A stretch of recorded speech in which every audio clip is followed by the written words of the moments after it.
After the end of World War II, the world was split into two, East and West. This marked the beginning of the era called the Cold War.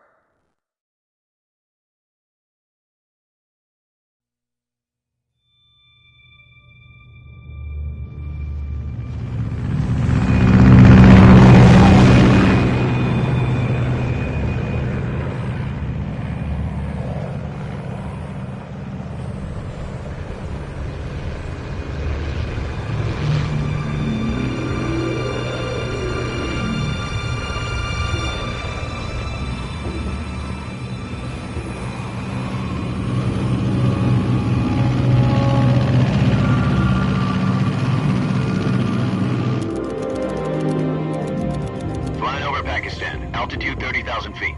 Approaching Soviet airspace. 20 minutes to drop off. Commencing internal depressurization. Equipment check. Arm main parachute. All right. You ready to go? Drop zone still showing a high pressure mass. Cav okay. Good. We've got high visibility.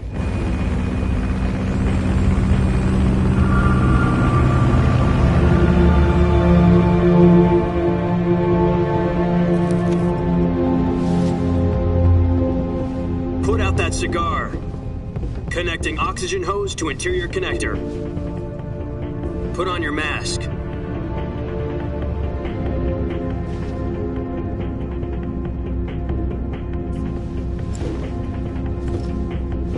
Does this pantywaist know what he's doing? Approaching release point. 10 minutes to drop off. Hey, are you deaf? He said put out the cigar and put on your mask.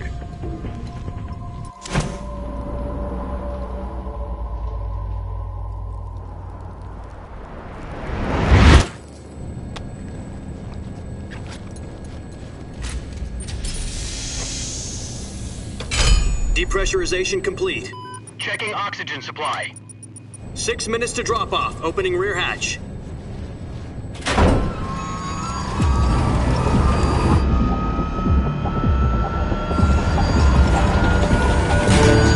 Sunrise.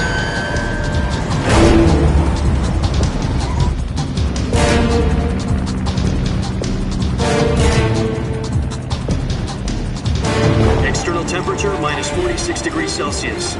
2 minutes to drop off. Stand up. You'll be falling at 130 miles per hour. Try not to get frostbite from the wind chill. 1 minute to drop off. Move to the rear.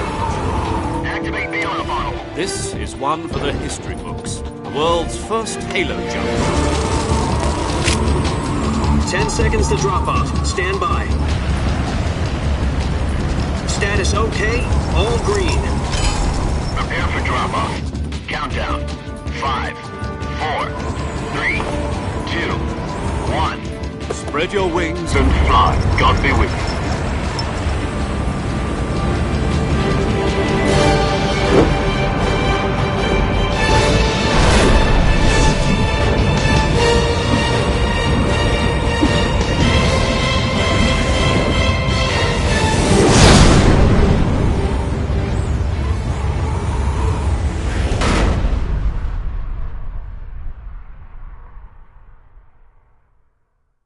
Jack, I've got some important news. The head of the CIA has finally given us the green light for the Virtuous mission. Virtual mission? No, the Virtuous mission.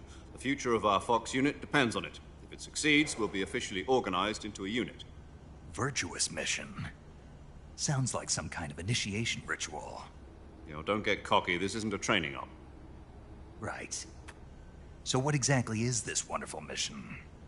Well, about 2 years ago, a certain Soviet scientist requested asylum in the West through one of our moles.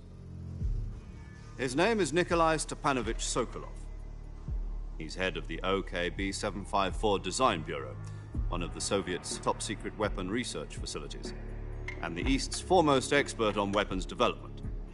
Sokolov? Isn't he that famous rocket scientist? The very same. On April the 12th, 1961, the Soviets achieved the first manned spaceflight in history. The Earth was blue, but there was no God. Well spoken. The rocket that carried Yuri Gagarin to orbit was the A-1, known as the Vostok rocket. Sokolov is said to be the man most responsible for the multi-engine cluster used in that rocket. After Gagarin's flight, Sokolov left rocket development. From a lowly technician to head of a design bureau, that's quite a success story, so why'd he want to defect? It seems he'd become afraid of his own creations. Afraid? Call it a crisis of conscience. And for that, he left his country and his family behind and went over the fence? Not exactly. One of his conditions was that his family was also to be taken safely to the west. We used a mole to get the family out first and succeeded in sneaking Sokolov over the Berlin Wall shortly afterwards. I was the one who conducted the operation. The security on the eastern side was still full of holes back then. Then what? We got Sokolov over in one piece, but the whole ordeal had left him exhausted, and we checked him into a hospital in West Berlin. It took him 2 weeks and more than 600 miles to get from the research facility in the Soviet Union to Berlin. He was in no condition to say anything coherent. And it was only a week later that we had something much bigger on our hands.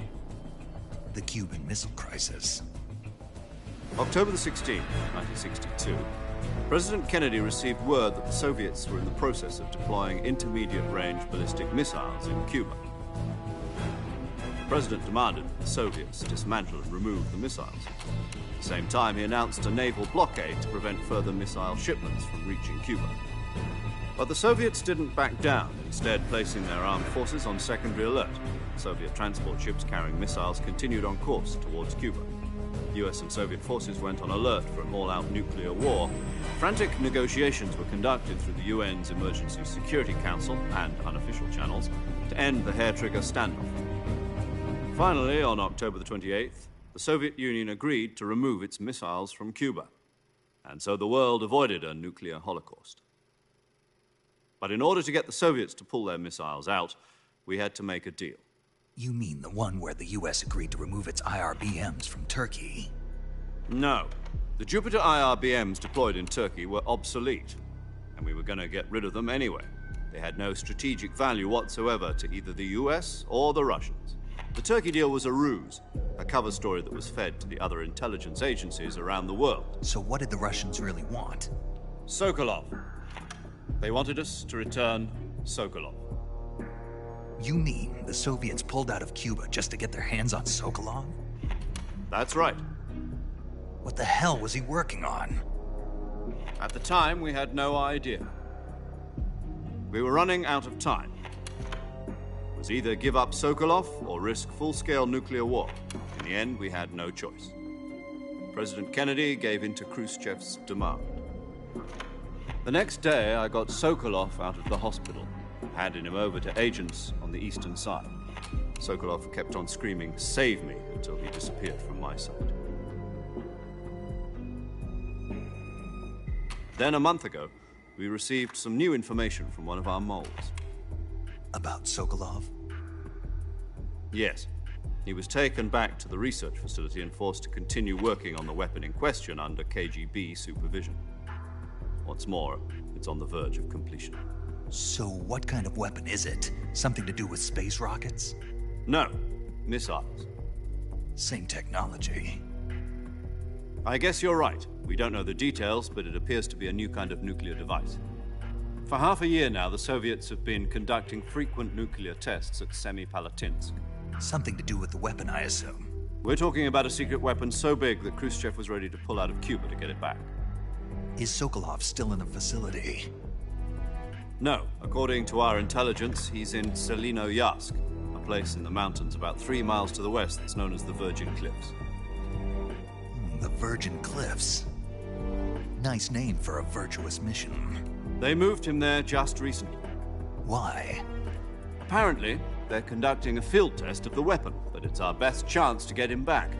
This mission would never have been possible if he was still in the research facility. This is our last chance. Sokolov must have known that too when he contacted us.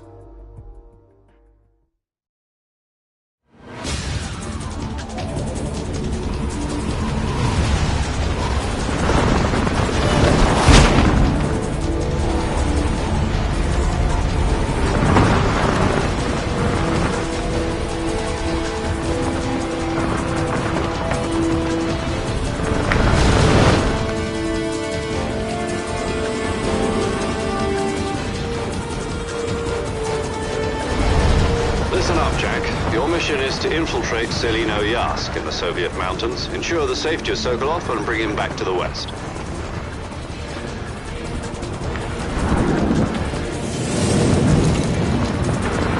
If we don't get Sokolov back before that weapon is complete, we'll be facing a major crisis. The clock is ticking.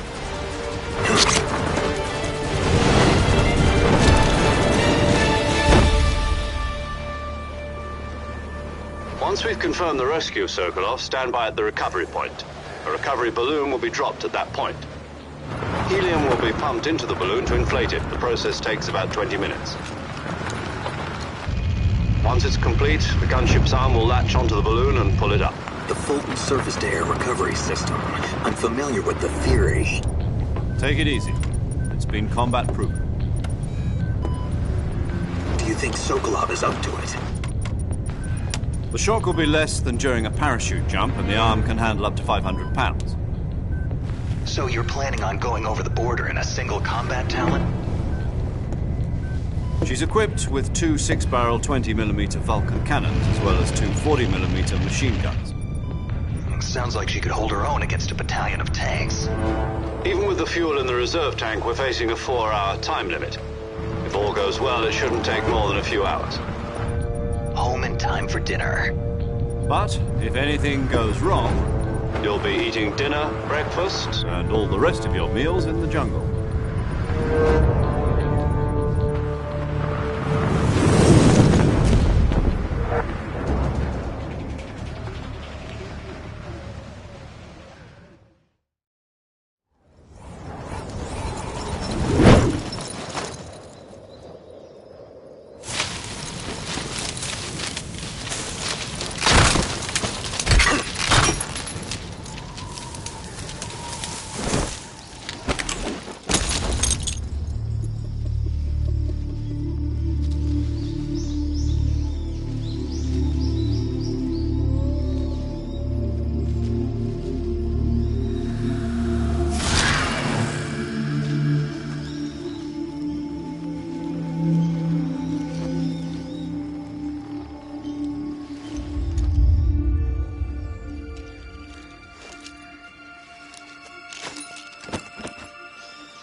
Do you copy?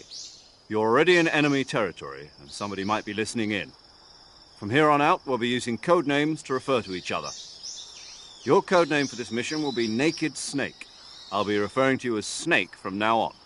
You're not to mention your real name. Snake? What, you don't like snakes? What do you mean? You've eaten one before, haven't you? In survival training. I'm glad to hear that. I don't know if I'd ever order one in a restaurant, but... Be careful, you might not have a choice. What about you, Major? What should I call you? Let's see. I'll be Tom. Call me Major Tom. Oh, and Snake? Yeah. The crew isn't watching anymore. You can take off the disguise now. Good idea. This isn't right. Time for the snake to shed his skin.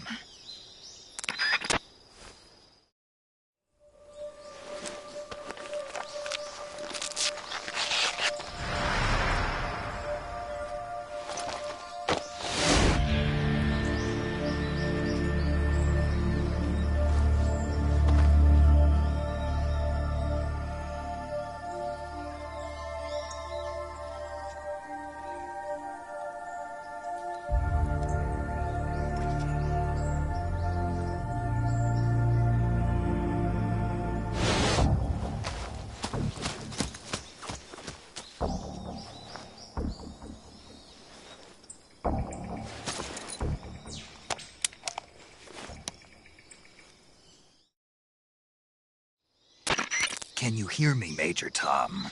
This is Snake. Kept you waiting, huh? This will be a sneaking mission. You must not be seen by the enemy. You must leave no trace of your presence. Is that clear? This kind of infiltration is the Fox unit's speciality. In other words, weapons and equipment are procured on site.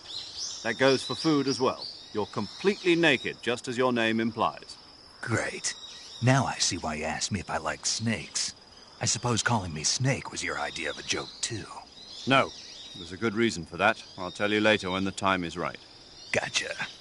Getting back to the subject, how exactly am I supposed to feed myself? You've been issued a knife and a tranquilizer gun. Use them to hunt for food. You'll also find some medical supplies in your backpack. Yeah, about the backpack. I lost it in a tree on the way down. I see. Well, you'd better go back and get it then. You know where it is? No problem. I can see it from here. It's stuck on a branch. To climb a tree, stand in front of a tree that's covered in ivy and press the action button. I'll be monitoring your progress over the radio. We can't risk violating Soviet airspace, but I'll be in the gunship. My frequency is 140.85. I'll give you a call if I need to talk to you. If you need to talk to me, use the send function. Okay, Snake, go get your backpack.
Snake, where do you think you're going?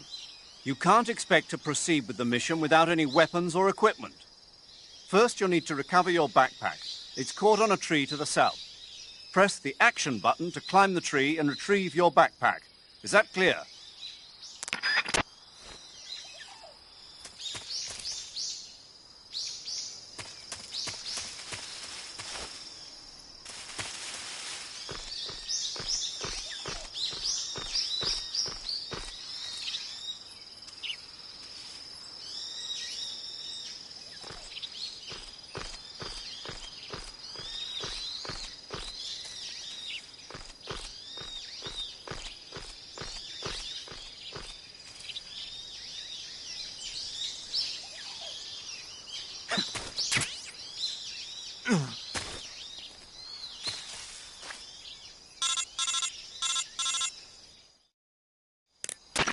I see you've retrieved your backpack, Snake. To equip a weapon, it's necessary to take it out of your backpack. In the survival viewer, choose Weapon from the backpack. Your available weapons will be displayed in a window in the upper left. From that list, choose the weapon you want to equip and press the Enter button. For other equipped items, just do the same thing from Item. Got it. Use the survival viewer backpack. Yep, that's right. Survival is fundamental to this mission. After you've been out in the field for a while, your stamina will start to drop. If your stamina gets too low, it'll affect your performance. You won't be able to shoot accurately, for example, and your wounds won't heal as smoothly. Keep an eye on your stamina so you don't run out. To recover lost stamina, you can hunt for local flora and fauna.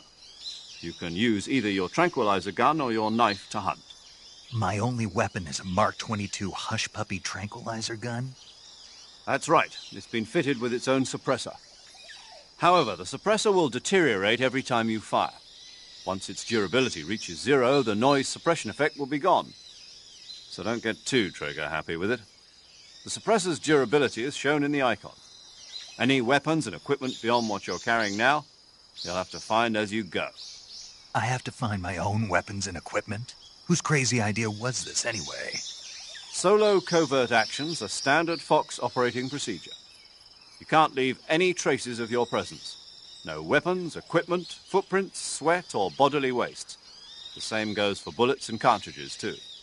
Your presence in enemy territory is already a violation of international conventions of warfare. There aren't supposed to be any American soldiers in Russia. It could spark an international incident. You can't let anyone see you. You can't let the enemy know you're there. This is a stealth mission. You're a ghost, Snake, in every sense of the word. And there'll be no rescue if you're captured. The military and US government will deny any involvement in the affair. Then I'll just have to take care of myself, huh? I'm afraid so. You've been given a fake death pill for that purpose. SIS guidelines stipulate that soldiers on covert ops like this one be issued a potassium cyanide capsule. Tape it to your body so you can take it when you need to. How generous of you. Use it if you're taken prisoner by the enemy. It'll send you into a state of false death for a short time. Fooling them into thinking that I'm really dead. So, how do I come back to life? Just take the revival pill. You mean that thing they put in my tooth before the mission? That's the one. But be careful. If you remain in a state of false death for too long, nothing will be able to bring you back. Remember that. I'll keep it in mind. You said this was a solo mission, right? Right. I guess that means I can't count on any reinforcements. Correct. The mission rests entirely in your hands. A real one-man army. Relax. There's a support team ready to back you up over the radio. Who? I'll introduce them to you. This time, survival is of utmost importance. The first member of the support team will be in charge of monitoring your physical condition, acting as a medic, so to speak, as well as recording your mission data. She's a member of Fox as well, and she's here on the gunship with me. She? Hello, Snake. I'm paramedic. Nice to meet you. Paramedic. As in a medic who comes in by parachute. Aren't you going to tell me your real name? Are you going to tell me yours, Mr. Snake? My name, huh? It's John Doe. And they call you Jack for short. You're a regular Captain Nemo. A name means nothing on the battlefield. After a week, no one has a name. What's your name? Jane Doe. Very funny. I wasn't joking, but I'll tell you my name only if you manage to make it back alive.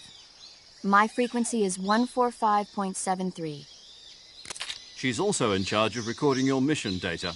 Whenever you want to save, send a message over the reserved save frequency, 140.96. So saving lets me record my mission data. That's right. It also records the state of your health. Good to know. There's one more person I want to introduce you to, Snake. Huh? Speaking of snakes, you remember the boss, don't you? A legendary soldier and your mentor. Actually, it was the boss that got the DCI's authorization in the first place. She's going to be serving as Fox's mission advisor. The boss is? She also helped me plan this mission. She and I were at SAS together. Jack, is that you? How many years has it been? Boss? That's right. It's me. Talk to me. Let me hear your voice. It's been 5 years, 72 days, and 18 hours. You've lost weight. You can tell just by the sound of my voice. Of course I can. I know all about you. Really? Well, I don't know anything about you. What's that supposed to mean? Why'd you disappear on me all of a sudden? I was on a top-secret mission. You didn't need me anymore. But there were still so many things I wanted you to teach me. No, I taught you everything you needed to know about fighting techniques. I taught you all I could. The rest you needed to learn on your own. Techniques, sure. But what about how to think like a soldier? How to think like a soldier? I can't teach you that. A soldier needs to be strong in spirit, body, and technique. And the only thing you can learn from someone else is technique. In fact, technique doesn't even matter. What's most important is spirit. Spirit and body are like two sides of a single coin. They're the same thing. I can't teach you how to think. You'll just have to figure it out for yourself. Listen to me, Jack. Just because soldiers are on the same side right now doesn't mean they always will be. Having personal feelings about your comrades is one of the worst sins you can commit. Politics determine who you face on the battlefield. And politics are a living thing. They change along with the times. Yesterday's good might be tomorrow's evil. Is that why you abandoned me? No, it had nothing to do with you. I already told you, Jack. I was on a top-secret mission. A soldier has to follow whatever orders he's given. It's not his place to question why. But you're looking for a reason to fight. You are a natural-born fighter, but you're not quite a soldier. A soldier is a political tool, nothing more. That's doubly true if he's a career soldier. Right and wrong have no place in his mission. He has no enemies and no friends. Only the mission.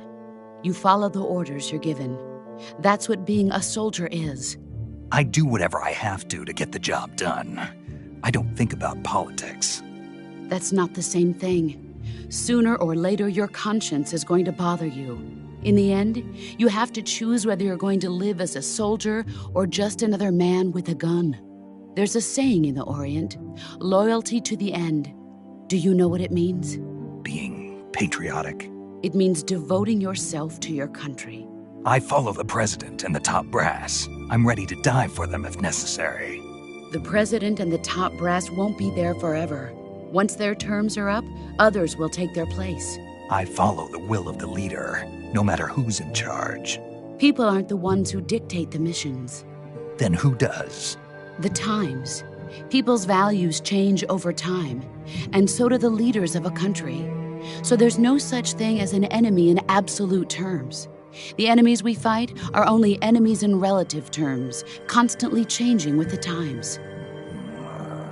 As long as we have loyalty to the end, there's no point in believing in anything, even in those we love. And that's the way a soldier's supposed to think? The only thing we can believe in with absolute certainty is the mission, Jack. All right, but do me a favor. What is it? Call me Snake. Snake. Oh, right. Your code name is Snake. It suits you well. That's right. The legendary unit that the boss put together during World War II was a snake. The Cobra unit, a group of heroes that brought the war to an end and saved the world. As long as you've got a legendary hero backing you up, you'll be fine. Isn't that right, Snake? Yeah, I can't think of anyone else I'd rather have with me. Oh, and one more thing, boss. Yes? It's good to hear your voice again. Same here. After all, who knows if either of us will make it out alive? Snake, you are always best at urban warfare and infiltrating buildings. But this is the jungle. Survival is going to be key. Those CQC techniques I taught you are sure to come in handy. CQC? Close quarters combat, huh? I've been in the Green Berets for the past few years. I'm probably pretty rusty.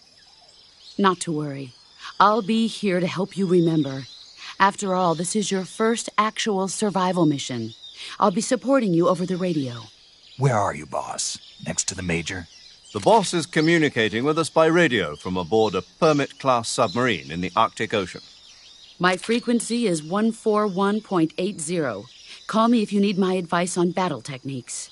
Gotcha. Your mission is to retrieve Dr. Sokolov. Dr. Sokolov is being held in an abandoned factory located to the north of your current position. Avoid heavy combat and don't let anyone see you. Don't forget that this is a stealth mission. Snake, try to remember some of the basics of CQC.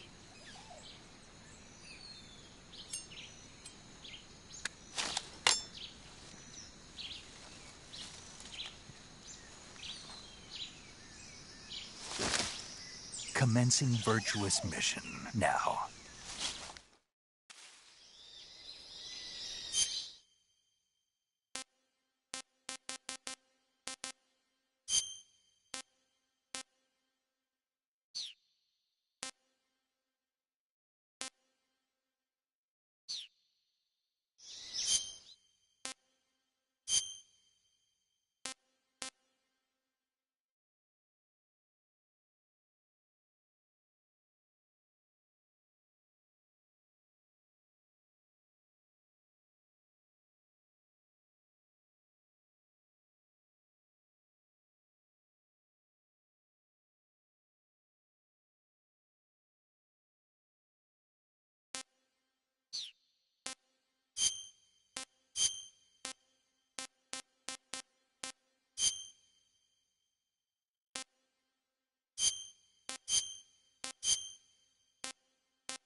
Saving the game, Snake?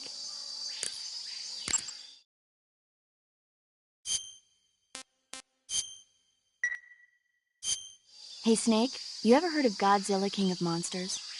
No, what is it? It's a movie. You haven't seen it? Nope.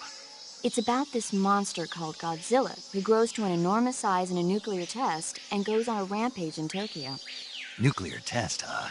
Then the Marshall Islands must be crawling with giant monsters right about now. It's just make-believe. Maybe that's why my pants have been so tight lately. Snake, it's a movie, not a report out of Los Alamos. I know. So then what happened? Godzilla is immune to all weapons, and humanity has no way to stop the monster. Dr. Shirazawa develops a new type of weapon, but meanwhile, Godzilla is getting closer and closer to Tokyo, obliterating everything in its path. It was originally a Japanese movie, but they made an American version, too. I recommend seeing the original Japanese one if you ever get the chance. It's mostly mindless fun, but it's also got a serious anti-nuke message as well. Where can I see the original? You'll just have to go to Japan. Really? That's too bad. Well, if you wait 40 years, you might be able to see it in America, too. Why's that? 2004 will be Godzilla's 50th birthday. You think they're still going to be making Godzilla movies then? Of course! Everybody loves Godzilla. You sure know a lot about movies. I don't suppose you're the movie-watching type, are you? Not really. Okay, then I'll tell you everything I know. When the going gets tough, movies can save your life. It's always good to be able to look at things from a different perspective when you get in a jam. That's the magic of movies. No kidding. Well, I guess it might at least make a nice distraction. That's the spirit, Snake. Have a little fun.